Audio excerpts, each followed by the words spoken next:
দরজার সামনে দাঁড়িয়ে রূপন এখন কি করবে বুঝতে পারছে না। এটা সম্ভবত মাঘ মাস।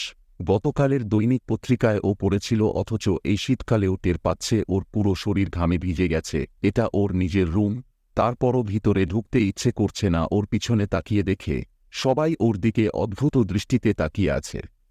সব ছেলেরা বিয়ের পর নিজের বাসর ঘরে ঢুকার জন্য যেখানে অস্থির হয়ে থাকে, সেখানে ও ইচ্ছে করেই টালবাহানা করছে সময় কাটানোর। আসলে ও সিদ্ধান্তই নিতে পারছে না ওর ভিতরে আসলে ঢুকা ঠিক হবে কিনা।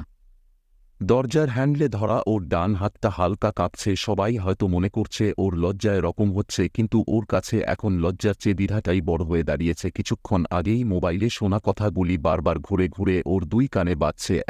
আসসালাম আলাইকুম, আপনি কি রূপন ভাই বলছেন? জি, আপনি কে?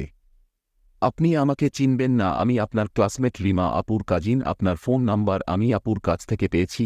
ও আচ্ছা, ফোন করেছেন কেন? কিছু বলবেন? রূপন ভাই, রিমা আপু একটা বিষয়ে আপনার সাথে কথা বলতে বলেছেন। কিছু মনে না করলে কয়েকটা কথা বলি। বলুন, আপনি কি মুমু নামের কোন মেয়েকে বিয়ে করছেন? বিয়ে হয়ে গেছে অলরেডি, কিন্তু কেন মুমুর ব্যাপারে খোঁজ নিচ্ছেন? আপনি কি আগে থেকেই এই মেয়েটাকে চিনতেন? না। কেন? ওর সাথে পারিবারিকভাবে বিয়ে হয়েছে। মুমুর সাথে বিয়ের আগে আপনার কোন কথাবার্তা হয়নি? না, তেমন একটা না। কেন? মুমু কি ওর আগের অ্যাফেয়ার নিয়ে আপনাকে কিছু জানিয়েছে? কি বললেন আপনি? রূপন নিজের কানকেও বিশ্বাস করতে পারছে না। কি শুনল ও এটা? তাও বিয়ের দিন রাতেই? এখনও বাসর ঘরেই ও ঢুকেনি। রূপন ভাই, একটা বড় সমস্যা হয়েছে। মুমুর রাফি নামের একটা ছেলের সাথে সম্পর্ক ছিল। হঠাৎ করে মুমু আপনাকে বিয়ে করে ফেলেছে শুনে রাফি অনেক খেপে গেছে। রাফিকে আমি কিছুই বুঝতে পারছি না। আপনি রাফিকে চেনেন কিভাবে? আপনি চিনবেন না? মুমু চেনে, খুব ভালো করেই চেনে। আমার সাথেই পড়ে। ছেলেটা খুব একটা সুবিধার না, আমাদের মাথায় ঢুকতো না কিভাবে মুমু এই ছেলের সাথে ঘুরে বেড়াত। কি বলছেন আপনি এসব? রাফি আজকে মুমুর বিয়ের কথা শুনে ড্রিঙ্কস করে এসে আমাদের ফ্রেন্ড সার্কেলে প্রচুর উল্টা পাল্টা কথা বলছে। ওর কাছে নাকি মুমুর সাথে ঘনিষ্ঠ বেশ কিছু ছবি আর ভিডিও আছে। মুমু যদি ওর কাছে ফিরে না আসে, তাহলে ও মুমুকে নাকি কঠিন শাস্তি দেবে। ছেলেটা একেবারেই বাজে ছেলে। আমার ভয় হচ্ছে রাফি বট কোনো অঘটন না ঘটায়।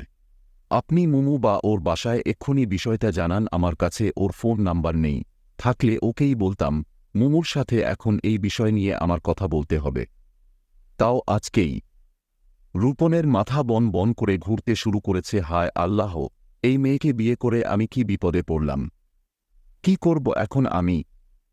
এই মেয়েকে ও নিজে পছন্দ করে বিয়ে করছে, তাও না বাসার সবাই পছন্দ হয়েছে দেখে ও আর মানা করেনি। মুমুকে বলবেন রাফিকে ঠান্ডা মাথায় সামলাতে, না হলে শুধু ও না, আপনিও কঠিন বিপদে পড়বেন। আপনি কেন গায়ে পড়ে আমার উপকার করতে চাচ্ছেন?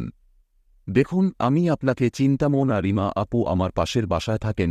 একটু আগে নিচে আপুর সাথে দেখা, আপনার বিয়ের অনুষ্ঠান থেকে এসেছে। এত রাতে কোথায় গিয়েছিল জিজ্ঞেস করতেই আপনাদের বিয়ের ছবি দেখাল। মুমুকে ছবিতে দেখে আমি হতভম্ব। আপুকে সবকিছু খুলে বলতেই আপু আপনার নাম্বার দিয়ে এক্ষুনি ফোন করে আপনাকে রাফির ঘটনা জানাতে বলল। আমি কিন্তু রিমার সাথে অবশ্যই কথা বলবো। শুধু শুধু মুমুর নামে বাজে বলছেন না তো? প্লিজ, আপনি আমাকে খারাপ কিছু ভাববেন না। আমার ভয় হচ্ছে সিচুয়েশন অনেক খারাপ দিকে যেতে পারে। আপনি প্লিজ মুমুর সাথে কথা বলেন, কথা বললেই বুঝতে পারবেন। আর আমার কথা বিশ্বাস না হলে রিমা আপুর সাথে কথা বলুন। আসসালামু আলাইকুম ভাইয়া, আমি ফোন রাখছি। হতভম্ব হয়ে হাতে মোবাইল নিয়ে দাঁড়িয়ে রইল রূপন কিছুক্ষণ। একটু স্বাভাবিক অবস্থায় ফিরে আসার পরই রিমাকে ফোন করে রূপন আরও ডিটেইলস জানতে পারল। ফোন করেই বুঝতে পারল রিমা আসলে ওর ফোনের জন্যই অপেক্ষা করছিল। সুমন অনেক কিছুই ওকে বিস্তারিতভাবে বলেনি, সম্ভবত ওকে বিব্রত করতে চায়নি। সবকিছু শোনার পর রূপনের মাথায় হাত অবস্থা। কি করবে কিছুই বুঝতে পারছে না। ও কি ঘটতে পারে, আর কত বড় বিপদে ও পড়তে যাচ্ছে কিছুটা হলেও আন্দাজ করতে পারছে। রূপন হাত পা তখন থেকেই ওর ঠান্ডা হয়ে আসছে। মুমুর সাথে কথা বলার সামান্য রুচিও রূপনের হচ্ছে না, কিন্তু তারপরও ওকে কথা বলতে হবে। সত্যি না মিথ্যা জানতে হবে। সত্যি হলে পুরো ঘটনাটা জানতে হবে, in details, ins and out. ওর আজকে মাত্র বিয়ে করা স্ত্রীর সাথে আরেকটা ছেলের। ওহো গড, ওর বাবা মা যখন জানবে, অবশ্যই জানবে, তখন ও নিজের বাবা মার কাছে মুখ দেখাবে কিভাবে? আচমকা দেয়াল ঘড়িতে অ্যালার্ম বেজে উঠল।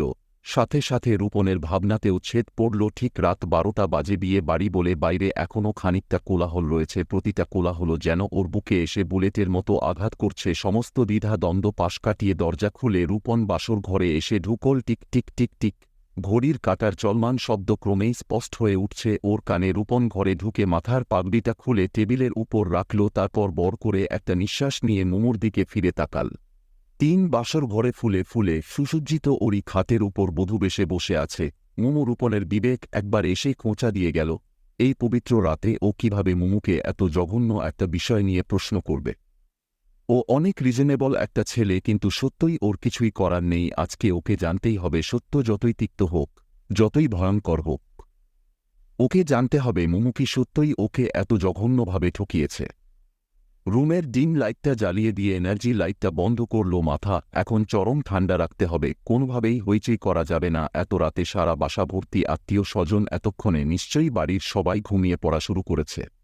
রূপনের ঘরটা বেশ পরিপাটি। অ্যাটাচড বাথ ঘরের এক পাশে একটি টেবিল ও বুক সেলফে অনেকগুলো গল্পের বই সাজানো, অন্য পাশে একটি আলনা, তাতে যত্ন করে কাপড়গুলি গোছানো। বিছানাটা দরজার একদম বিপরীতে, ফুলে ফুলে খাটটা সাজানো নানান রকমের ফুল, তবে বেশিরভাগই গোলাপ আর রজনীগন্ধা। ডিম লাইটে সবুজ আলোতে ঘরের ভিতরটা অদ্ভুত সুন্দর লাগছে, কিন্তু এসবের কোনো কিছুই রূপনকে আজকে স্পর্শ করতে পারছে না। রূপন বিছানায় এসে বসল। ওর হৃদস্পন্দন হঠাৎই বেড়ে গেল। মাথা নিচু করে কিছুক্ষণ বিছানায় বসে রইল ও দ্বিধাগ্রস্ত।